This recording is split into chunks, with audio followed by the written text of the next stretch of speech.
예, 안녕하십니까. 여러분들의 백만장자입니다. 사랑합니다, 여러분. 자, 이번에 정부에서 획기적인 방안이 나왔는데, 그거 여러분들에게 한번 소개를 좀 드리도록 하겠습니다. 제가 봤을 때는 지금 일본하고 거의 비슷하게 정책을 내놓는 것 같습니다. 자, 일본 증시가 최근에 어떻게 급등을 하고 있는지와 함께 여러분들에게 소개를 좀 드릴게요. 자, 오늘 여러분들에게 일단 요거 짧게 한번 보고 가도록 하겠습니다. 삼성전자가 왜 이러냐, 삼성전자 주가가 왜 이렇게 힘들게 하냐, 이게 뭐냐, 이렇게 이야기하시는 분들이 많이 있으신데, 삼성전자 이게 연봉입니다, 여러분. 연봉. 사실 연봉으로 보면 삼성전자만큼 여러분 가지고 있는 대한민국 다른 종목 연봉 한번 보십시오. 이런 차트를 만들어주는 연봉 회사가 대한민국에 거의 없습니다, 여러분. 물론 하이닉스도 요거하고 비슷해요.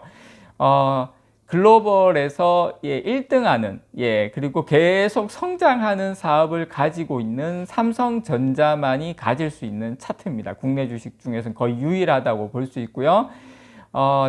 매일매일 보면 세력들에 의해서 내가 사면 빠지고 내가 팔면 오르는 게 당연한데, 장기적으로 보면 이렇게 될 수밖에 없는 종목이 삼성전자다라는 거 말씀을 좀 드리고 싶고, 자, 우리가 생각하는 장기 투자는, 우리의 플랜은 이거예요. 자전거 타고 샥 달리면서 나는 그냥 장기 투자 이렇게 쉽게 목표까지 갈 거야. 이게 우리의 생각이고 우리의 플랜이고, 실제 장기 투자는 어떠냐? 이 밑에 있는 그림이에요. 그냥 불구덩이 지나야 되고 철망 지나야 되고 가시덤불 지나야 되고, 이게 실제 리얼리티입니다. 그래서 우리는 어떻게 해야 된다?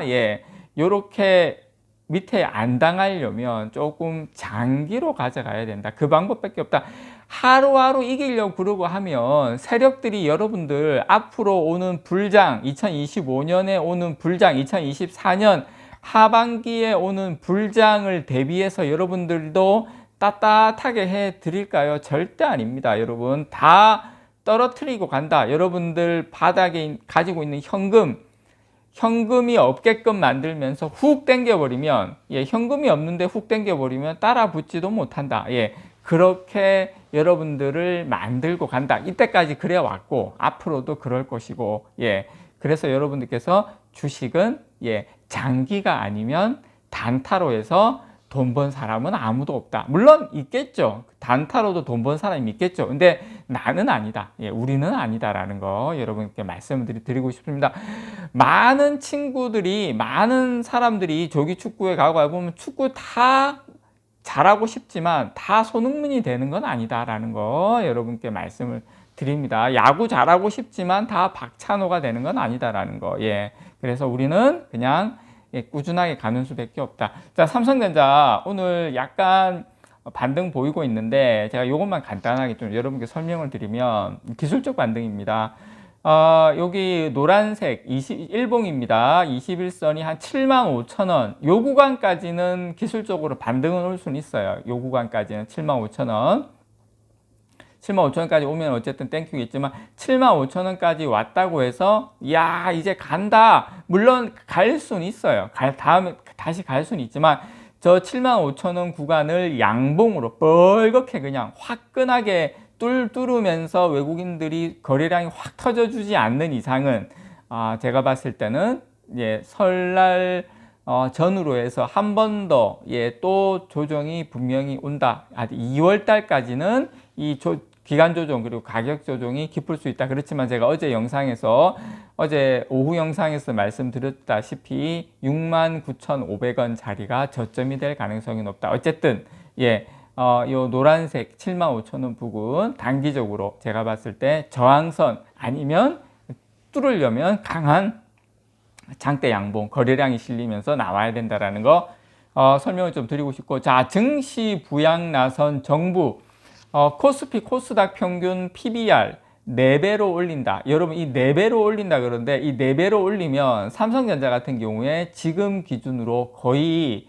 지금 주가에서 거의 3배 가는 겁니다. 삼성전자 기준으로 PBR 4배가 되면 3배가 되는 건데, 자, 여러분, 요거하고 지금 비슷하게 증시 부양을 나선 쪽이 일본이에요. 자, 일본 같은 경우에 자, 니케이 주봉입니다. 자, 일본 니케이 보시면 작년부터 올해까지 주봉 보시면 자, 이렇게 급등을 했어요. 왜 그 급등을 했냐면 정부에서 나서서 증시 부양을 한 겁니다. 이제 우리나라도 지금 제가 정책 보니까 제가 소개를 드리겠지만 거의 일본하고 거의 비슷한 정책을 내놓은 겁니다. 자, 우리나라 코스피 같은 주봉이에요. 같은 기간이에요. 자, 뭐 비교해 보시면 재미없죠. 그냥 계속 박스권인데 일본은 날아가고 있고, 그래서 우리도 이번에는 뭔가 한 바꿔보려고 증시 부양에 나섰다. 자, 일본 같은 경우에 일본 정부가 지금 우리가 이제 하려고 하는 것처럼 주가 부양을 위한 적극적인 주주환원 정책에 나섰다는 거예요. 그래서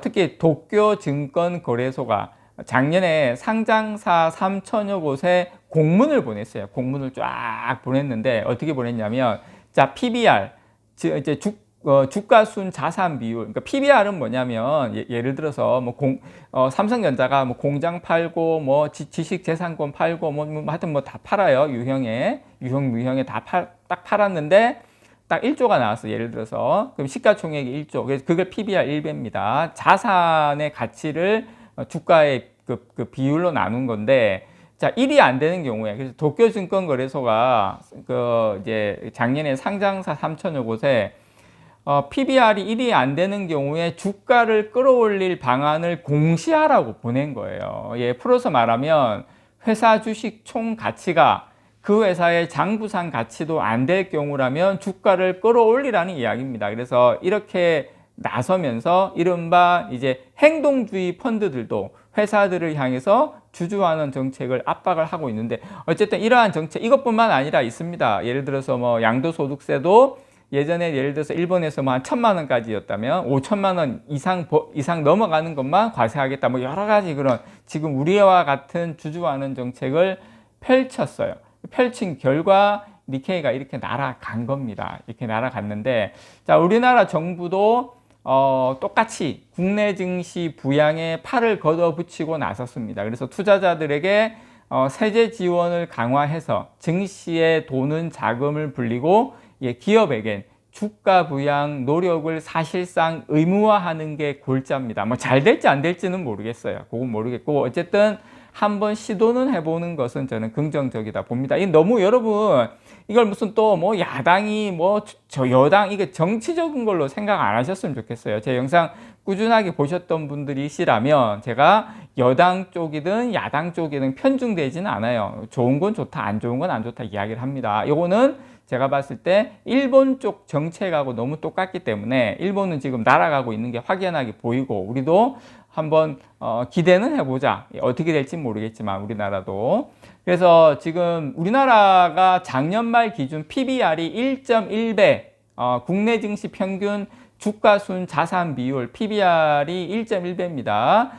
최소한 지금 일본이 1.4배입니다. 1.4배. 우리나라 1.1배. 일본이 이렇게 많이 갔는데도 1.4배예요. 그러니까 일본이 그만큼 낮았다는 거죠. 그래서 미국 같은 경우에 PBR이 평균이 4.6배. 우리나라보다 거의 4배입니다. 주가가 평균 4배 높다라는 거예요. 물론 뭐 PBR이니까 조금 다르긴 하지만 어쨌든 PBR 1.1은 국내 상장사 시가총액이 회사 청산 가치를 간신히 웃도는 수준이다. 그래서 우리나라도 일본처럼 최소한 지금 일본 잘 나가고 있으니까 우리도 한번 그렇게 해보자, 뭐 그런 이야기입니다. 그래서 지금 금융위는 기업들의 주가 제고 방안도 내놨습니다. 그래서 상장사에 대해서 기업 가치 제고 프로그램을 운영할 방침인데, 기업 지배구조 보고서에 기업 가치 제고 계획을 기재하도록 하는 게 대표적입니다. 거의 일본 따라 하는 거죠. 예, 그래서 너희들도 기업 가치 제고를 위해서 뭐 한번 기재해봐라. 이게 삼성전자 같은 경우에 제일 뭐 어떻게 보면 타겟이 될 수밖에 없죠. 아마 이번 달 말에 주주환원 정책이 어떤 부분이 나올지 개인적으로 좀 기대가 가는 부분이기도 합니다. 자, 기재 형식 등은 아직 구체적으로 정해지지는 않았어요. 금융위 쪽에 제가 자료를 봐도. 그래서 재고 계획 기재 자체는 사실상 그렇지만 의무화할 것이다 이렇게 말했고요.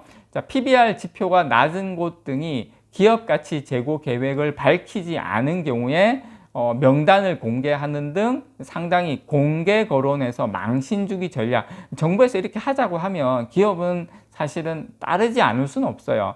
그래서 금융위는 그 한국거래소와 협의를 해서 상장사 업종별 PBR 비교 공시도 시작을 할 계획이라고 합니다. 이를 통해서 시가총액이 보유자산보다 적은 PBR 1 미만 상태의 저평가 상태 기업들이 어디인지 한눈에 알 수 있는, 그렇게 한다. 한마디로 말해서 보시는 것처럼 일본하고 한번 똑같이 한번 해보겠다. 우리도 한번 증시를 한번 올려보겠다라고 한 겁니다. 그래서 이 부분에 대해서 한번 우리가 다 같이 한번 지켜볼 필요가 있다. 이렇게 생각을 합니다. 이상 여러분들의 백만장자였습니다. 사랑합니다, 여러분.